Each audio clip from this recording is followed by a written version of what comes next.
Baik, Bismillahirrahmanirrahim. Assalamualaikum warahmatullahi wabarakatuh. Kita hari ini akan masuk ke perkuliahan selanjutnya pada teori pengolahan mineral 2. Hari ini kita akan membahas tentang diagram fase.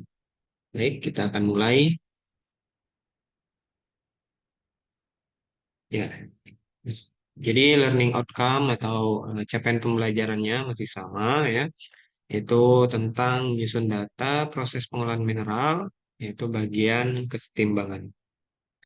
Nah, sebelum kita masuk ke pembahasan diagram fase, di pada pengantar dan tujuan diagram fase ya, sini kita harus ketahui terlebih dahulu apa sebenarnya tujuan dari pembuatan atau pembacaan dari diagram fase.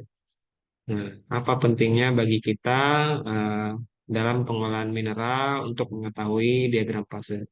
Jadi tujuan utamanya eh, mengetahui diagram fase itu adalah untuk menggambarkan dan memvisualisasikan hubungan berbagai kondisi. Nah, berbagai kondisi ini adalah kondisi operasi ya, seperti suhu, tekanan, komposisi dengan sistem fase. Nah, jadi fase ini akan sangat dipengaruhi oleh suhu ya, tekanan dan juga komposisi dari komponen-komponen yang ada di dalam suatu material. Nah, tujuannya juga agar kita bisa mengetahui transisi fase. Pada titik mana sebuah material tersebut berubah fasenya. Kemudian penentuan kondisi keseimbangan. Kemudian kita bisa memprediksi perilaku material ya dengan mengubah-ubah kondisi operasi dan mengubah eh, suhu, tekanan, dan komposisi dari material itu sendiri. Kemudian kita bisa mengidentifikasi komposisi material. Ya, fase. Jadi fase itu pengertiannya adalah keadaan materi yang homogen. Jadi titik di mana suatu material tersebut memiliki sifat eh, keadaan fisik yang homogen yang sama. Ya, jadi contoh yang paling sederhana, fase itu terdiri dari tiga wujud ya. Seperti yang telah dipelajari mungkin di SMA, ya ada padat, cair, dan gas, dan juga ada mungkin nanti juga kita akan lihat ada fase lain ya, fase alfa, beta, ya, mungkin juga ada plasma. Nah, kemudian ketiga fase dari logam murni misalnya ya, ini akan memiliki komposisi kimia juga yang sama. Nah, tapi setiap fase akan berbeda secara fisik karena adanya perbedaan ikatan dan susunan atom. Jadi ini yang akan membedakan satu fase dengan yang lain, walaupun secara komposisi kimia dia memiliki komposisi yang sama. Contohnya di sini adalah diagram fase terner ya, yang terdiri dari paduan tiga logam ya, nikel, besi, krom ya. Nah, fase A dan B di sini akan berbeda, baik itu komposisi, kemudian baik itu uh, suhunya dan lain sebagainya. Ya. Dalam pengolahan mineral, di mana sih bisa kita aplikasikan perubahan fase atau pembacaan diagram fase ini? Itu salah satunya adalah di proses-proses yang memakai panas tinggi, ya, yaitu proses pirometalurgi. Di proses pirometalurgi sendiri, ya, salah satu contohnya di sini adalah proses iron making ya atau pembuatan besi. Ya, jadi besi itu akan direduksi komposisi oksigennya itu biasanya di dalam blast furnace ya, dalam tungku menggunakan batu bara. Nah, biji besi yang dimasukkan dari atas kemudian akan dipanaskan, panaskan dan direaksikan dengan gas CO, kemudian akan menjadi besi cair ya di bagian bawah dari furnace. Nah, Di sini juga akan terdapat slag atau perak ya yang memiliki densitas lebih rendah dari besi. Oleh karena itu dia bisa dipisahkan. Dan juga perak ini bentuknya fasenya berbeda dengan besi cair. Kalau besi cair kan dia molten ya, cair. Tapi kalau slag atau perak itu biasanya bentuknya sudah agak padat ya, seperti kerak. Disinilah akan terjadi perubahan fase dari padat menjadi cair. Nah, kemudian perubahan lagi dari cair akan menjadi padat lagi karena perubahan kondisi operasi. Jadi, semisal di sini kita dapatkan besi cair, kemudian kita dinginkan, otomatis dia akan turun lebih rendah daripada titik leburnya, maka dia akan menjadi padat kembali. Nah, dari situlah kita bisa memanfaatkan pengetahuan tentang diagram fase ini untuk proses pengolahan mineral. Ya, jadi ini adalah salah satu contoh diagram fase ya. Salah satu kegunaan diagram fase ini yang pertama adalah untuk menentukan titik kesetimbangan antar fase. Nah, yang warna kuning ini ya. Jadi ada kalau kita lihat di sini di diagram fase ini terdapat tiga fase. Yang pertama yang paling atas ini ada liquid solution ya atau larutan liquid. Kemudian di sini ada fase liquid plus alpha ya, fase transisi untuk menuju ke solid. Yang paling bawah ini adalah solid. Ya. Jadi dalam suatu diagram fase ini kita bisa menentukan eh,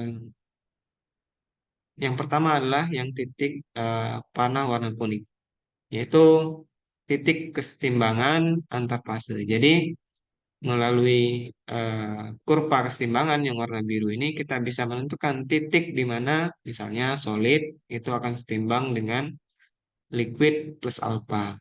Nah, dan juga sebelumnya kita juga bisa mengetahui beberapa berapa persen konsentrasi dua logam yang kita prediksi fasenya ini. Misalnya ini ada diagram fase untuk nikel dan eh, Cu ya, atau tembaga. Jadi kalau dia titiknya di sini terus ke atas itu berarti nikelnya 100%. Semakin ke kanan nikelnya semakin berkurang hingga di titik paling akhir yang ada Cu-nya ini nikelnya 0%, kemudian tembaganya 100%. Nah, oleh karena itu titik di mana nikel dan tembaga ini masing-masing 100%, yaitu di sini, nih kita bisa mengetahui titik lebur dari masing-masing logam. Nah, kalau dipadukan misalnya di sini ya, titik 20 nih. Ini artinya kan nikelnya itu 80%, sedangkan Cu-nya 20%. Nah, kalau kita tarik ke atas ya, pada suhu sekitar 1350 derajat Celcius, 1370 derajat Celcius, maka dia akan berubah menjadi fase liquid plus alpha. Semakin kita tinggikan konsentrasi Cu-nya, maka akan semakin rendah pula titik kesetimbangannya. Nah, maka akan semakin cepat dia berubah menjadi fase liquid plus alpha. Kemudian juga dari diagram fase ini kita bisa menentukan wilayah fase. Nah, kalau tadi wilayah fasenya ada tiga di sini, solid, kemudian liquid plus alpha, dan juga liquid. Nah, kemudian kita juga bisa menentukan perubahan material ketika kondisi operasinya dalam hal ini adalah temperatur dan juga komposisi itu dirubah. Ya. Jadi dalam diagram fase, ya, dalam sistem diagram fase, eh,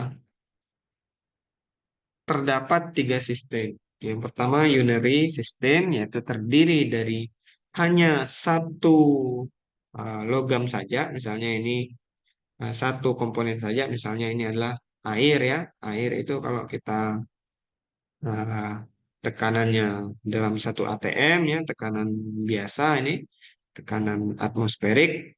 Kemudian temperaturnya dari 0 hingga sekitar hampir mencapai 100, itu dia akan berwujud cair. Nah, ketika suhunya dinaikkan lebih dari 100 ya di sini, maka dia akan berubah menjadi steam, gas ya, atau vapor. Kemudian kalau suhunya kita turunkan jadi lebih kecil dari nol, maka dia akan menjadi solid atau es. Kemudian yang binary system itu yang tadi barusan kita lihat di slide sebelumnya. Ini juga biasanya binary system itu ciri-cirinya adalah terdiri dari dua komponen ya, atau campuran dari dua komponen. Misalnya ini adalah SiO dan juga Al2O3. Ya. Cara membaca komponennya seperti tadi, berarti kalau di sebelah kiri ini adalah SiO, maka di sini adalah 100% SiO. Semakin ke kanan, semakin kecil SiO, semakin besar komposisi Al2O3. Kemudian kalau sumbu Y-nya ini adalah temperatur campurannya. Nah, bedanya lagi dengan ternary system, ini adalah sistem diagram fase dari tiga komponen. Misalnya ada komponen A, B, dan C. Ya. Masing-masing garis ini menunjukkan suhunya. Kemudian garis yang agak tebal, nah ini biasanya menunjukkan dia berada pada fase mana. Kemudian pertemuan antara tiga titik fase ini biasanya dinamakan dengan eutectic titik eutectic atau eutectic point. Jadi kita akan lihat contohnya eutectic point. Di sini juga terdapat eutectic point ya, titik di mana tiga fase itu bertemu. Ya, kita masuk ke unary system terlebih dahulu. Jadi dalam sistem unary ini uh,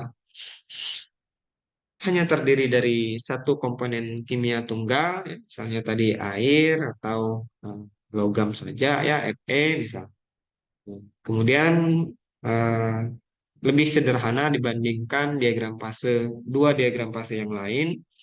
Kemudian uh, fasenya ini hanya bergantung oleh perubahan kondisi materialnya atau kondisi operasi pada saat material tersebut digunakan. Contohnya dalam diagram ini adalah hanya perubahan fase hanya bergantung pada perubahan temperatur atau suhu, kemudian dan juga tekanan. Ya. Kalau kita lihat di sini mungkin ini eh, apa besi ya, kalau saya tidak salah ini adalah eh, untuk logam besi. Jadi Pak besi itu pada temperatur misalnya di sini sekitar 1000 Kelvin ya, 1000 Kelvin itu sekitar 700-an, 700-an, 720 lah, 720 derajat Celcius pada tekanan misalnya ini gigapascal ya, pada tekanan 10,4 gigapascal di sini berarti maka besi tersebut masih dalam bentuk padat, hanya saja bentuk kristalnya itu bentuk kristal FCC atau phase centered cubic ya. Jadi dengan merubah temperatur dan juga pressure, walaupun masih dalam satu fasa yang sama, kita bisa juga merubah kristal latis dari sebuah material tersebut. Misalnya di sini bentuk kristalnya FCC. Kemudian kalau kita turunkan suhu dan juga turunkan pressure, maka dia akan berubah menjadi BCC, yaitu body centered cubic. Ya. Dengan mengetahui ini, kita bisa mengubah-ubah sifat material karena perubahan kristal lattice dari material itu akan juga merubah sifat fisiknya. Hmm. Kemudian kalau kita eh, tinggikan lagi pressure-nya, maka dia akan berubah menjadi HCP, yaitu hexagonal centered ya. Itu untuk unary system. Kemudian kita masuk ke binary system ya. Jadi binary system ini menggambarkan perilaku fase yang terdiri dari dua komponen. Ya, contohnya tadi adalah Cu dan Ni. Nah, ini hanya dibalik saja dari slide sebelumnya ya. Kalau tadi di sini Ni, di sini Cu, sekarang Cu di sebelah kiri, Ni sebelah kanan. Jadi dari diagram fase binary ini, kita bisa menentukan yang pertama, komposisi dari materialnya. Jadi komposisi paduan antara dua material ini. Kalau dia paling kiri, artinya di sini ya, pada titik Cu ini, di sini, berarti di sini 0% Ni ya, dan 100% Cu. Nah, kemudian semakin ke kanan, semakin berkurang Cu-nya ya. Berarti misal kalau dari titik sini Cu-nya 90%, sedangkan nikelnya 10%. Ya. Semakin ke kanan maka Ni-nya semakin banyak, Cu-nya semakin sedikit. Sehingga pada titik ini nikelnya akan jadi 100%, Cu-nya 0%. Nah, berarti pada titik di masing-masing di mana logam tersebut 100%, maka itu adalah titik lebur masing-masing logam tersebut. Karena pada titik itu fase ini, fase alfa ya, fase solid di sini akan langsung berubah menjadi fase liquid tanpa mengalami fase atau berubah terlebih dahulu ke dalam fase transisi. Kalau di sini adalah fase alfa dan liquid. Ya. Kemudian sumbu Y-nya ini menggambarkan temperatur ya, jadi semakin ke atas itu semakin tinggi temperaturnya. Ya. Kemudian ini sudah kita bahas sebelumnya, ini adalah kurva kesetimbangan ya, di mana di kurva kesetimbangan ini menghubungkan antara fase satu dan juga fase lainnya. Biasa paduan seperti ini juga kita sebut dengan paduan isomor. Ya. Kemudian dari eh, diagram fase binary ini kita juga bisa memprediksi fase dan komposisinya. Ya. Contoh, misalnya ada paduan komposisi 30% Ni dan 70% Cu. Jadi kan dia 70% Cu tuh di sini, ya 30% Ni juga di sini. Nah, dari garis ini kita tarik ke atas hingga 13-15 derajat Celcius. 13-15 derajat Celcius itu berada pada titik 13-15 nih, pada titik A ini. Ya. Jadi pada titik A ini adalah 30% Ni, 70% Cu, kemudian suhunya 13-15 derajat Celcius. Maka pada titik A ini paduan ini ya, itu akan sepenuhnya berada pada fase liquid. Nah, kemudian untuk komposisi yang sama ya, komposisinya masih sama di sini. Kalau kita turunkan suhunya menjadi 1095, maka dia akan berada pada titik C di sini. Maka dia akan berada dalam fase alpha atau solid solution atau fase padat. Sedangkan kalau dia di titik B, maka dia akan berada fase liquid plus solid ya, atau fase transisi. Ya. Kemudian kita juga bisa memprediksi jumlah fase pada sebuah titik, misalnya menggunakan hukum lever atau lever rule. Jadi pada titik B kita bisa menentukan berapa persen ya. Kalau B ini kan dia campurannya liquid dan juga alpha, liquid dan juga solid ya. Pada titik B ini kita bisa menentukan berapa persen liquid pada titik tersebut.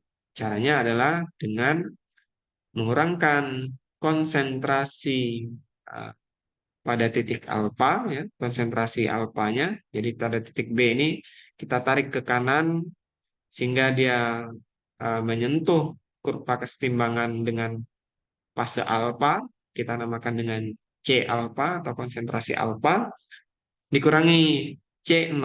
C0 itu adalah titik uh,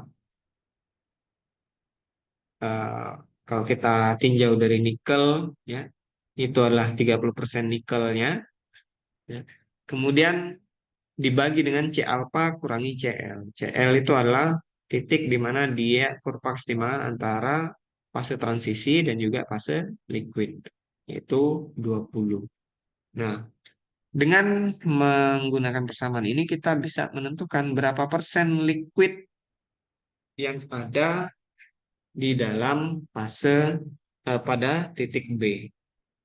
Jadi C alfanya tadi adalah 35 di sini, C0-nya 30, C alfa lagi itu kita pakai 35, CL-nya adalah 20. Sehingga kita dapatkan 0,33 atau 33% dari di titik B, ya, materialnya akan berupa fase liquid. Ya. Berarti selebihnya 67 ya, 67%-nya itu material tersebut akan berada pada eh, fase solid atau fase alfa. Ya.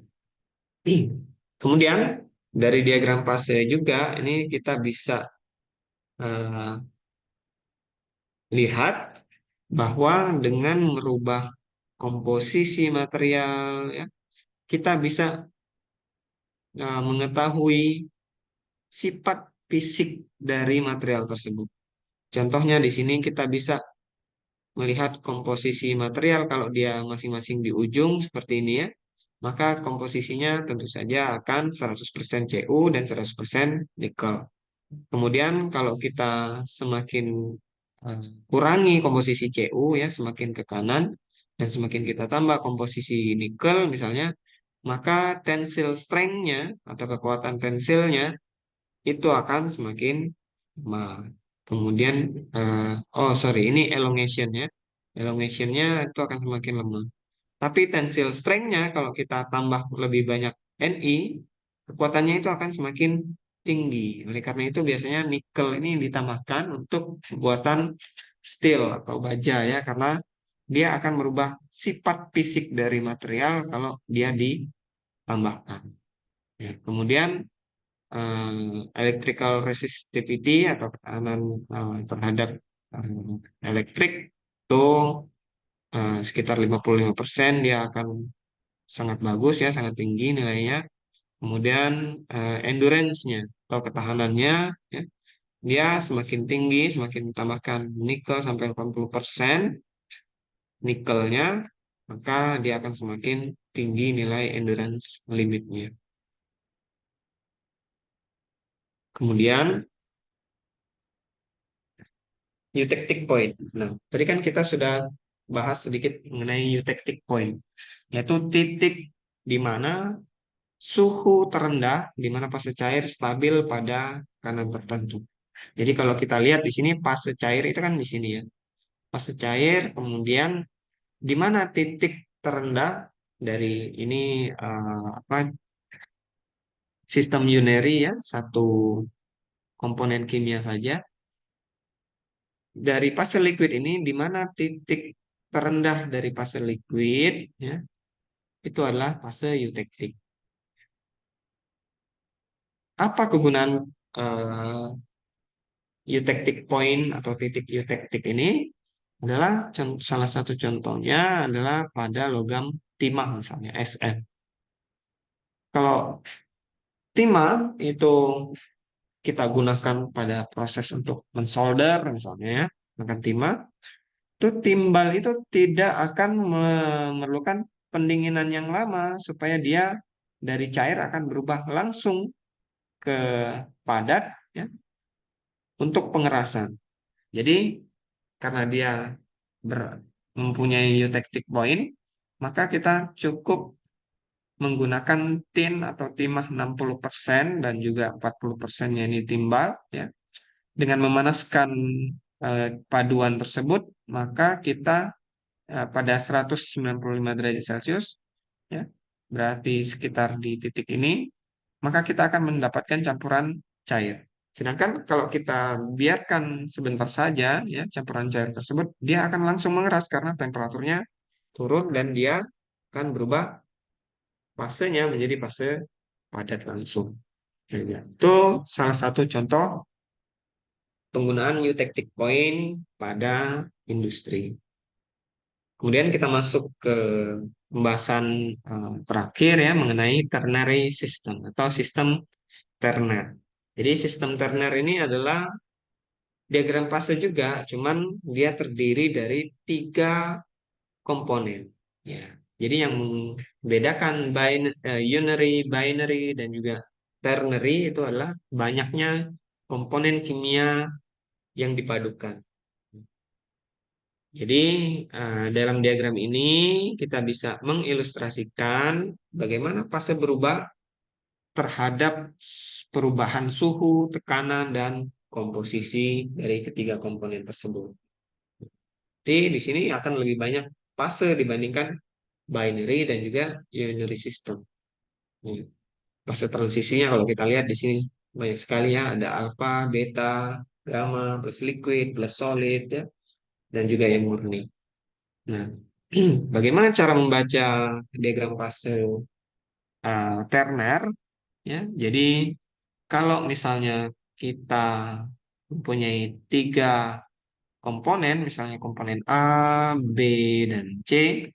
Jadi untuk membaca komponen A, misalnya komponen A itu semakin kalau kita tarik garis lurus tegak lurus ke bawah ya dari uh, titik awal komponen A, maka titik yang paling dekat dengan notasi komponen tersebut itu akan menandakan bahwa di titik tersebut dia 100% komposisinya A, 0% B, 0% C.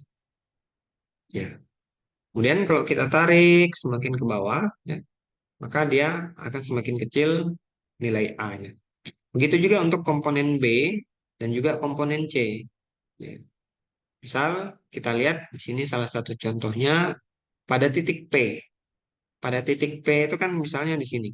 Titik P ini kan kalau kita hubungkan dengan eh, komponen B terlebih dahulu misalnya ya.